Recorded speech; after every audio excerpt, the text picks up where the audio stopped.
就是单机麦上新的讲法。另外，这方面要来关心民进党即马正在进行区域立委的提名作业。不过，即马就有一份网络媒体报道讲，党的秘书长罗文嘉建议原住民做事务部的主任詹志祥，过去捌发表过这个对中国大陆较亲切的言论。针对这件代志，民进党的主席窦英泰下早特别开记者会，嘛带这个主任来背会。即马咱做伙来听窦英泰上新的说明。第一个。曾志香这个名字，当初是我交给罗秘书长的。我交给罗秘书长，请他去征询的时候，他对现在的曾主任，当时他是完全不了解、不认识的。我请曾主任来哈，你这边坐，你请坐，你请坐。嗨，我再重复一次，当初是我把曾志香主任这个名字交给罗秘书长，请他去做征询的。交给罗秘书长的时候，秘书长跟现在的曾主任是不认识的，他对你也是不了解的，所以报道上有这样一个错误，我必须提出。那至于是谁来推荐我，因为很多方的意见跟人士来推荐我，我就不必要去重复。那罗秘书长跟曾主任征询过他的意愿之后，我再一次的跟曾主任深谈过，我们也在经过他的意愿的了解之后，我们启用他担任我们原民部的主任。之后，我有接到一些有关于他过去言行上的一些个指责，或是一些个经验告诉我们。我也再度的跟曾主任有过深谈。我希望过去的言行代表他当时身为一个地方的行政首长，或是当时他的工作的背景，他未来能不能在加入本党之后，依照党的主张，依照我的要求来做好他的工作，这才是我的重点。所以我们看到几个月来，曾主任在原部的工作，确实也在过去的基础上做最大的发挥。那么其中也提到说，关于我们提名平地原住民名额的问题，到底1名或2名？我始终认为，我很鼓励，我也很欢迎我的所有的主管提出跟我不同的意见，或是提出可以大家讨论的意见。你们不是希望民进党从来不是一言堂吗？那我们就不是。可是提出意见之后，经过大家讨论，我们最后的决定才是党的主张跟最后的结果。我们就是照党最大的利益来做提名。所以这个过程，谁提出任何的意见，我都欢迎，都是一个合理的、理性的讨论，这个都没有意见。好，但是我也要求曾主任，大家对于过去的言行有过指责，未来要更谨慎的，在你的工作岗位上面，你负责的责任当中去做好你的工作，去妥善的表达你的意见。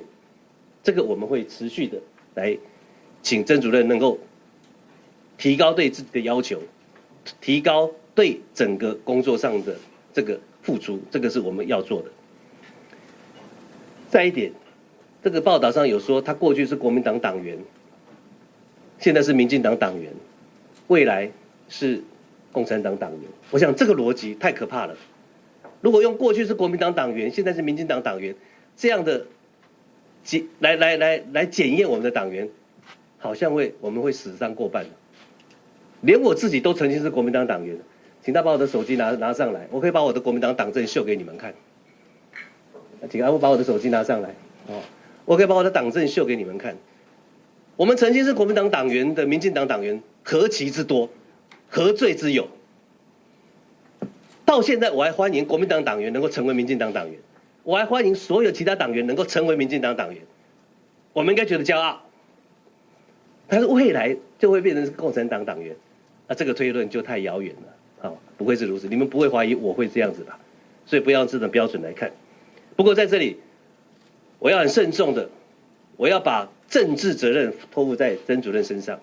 未来你的政治责任，你必须负的责任，就是辅选好我们平地原住民的陈营跟山地原住民的吴丽华2位候选人，同时要把蔡英文总统在原住民选票当中再创新的纪录，这样你才能够对所有现在质疑的人更好的一个交代，这样才能够达到你的政治责任。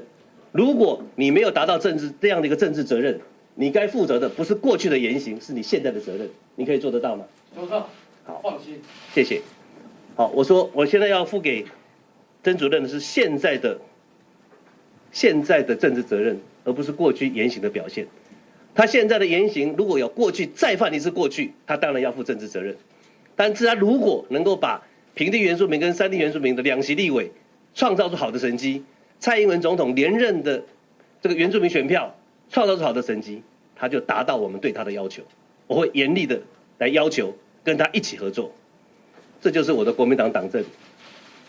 我从来不以为意，我一直带在身上，在我手机的资料里面，这不是一件丢脸的事情。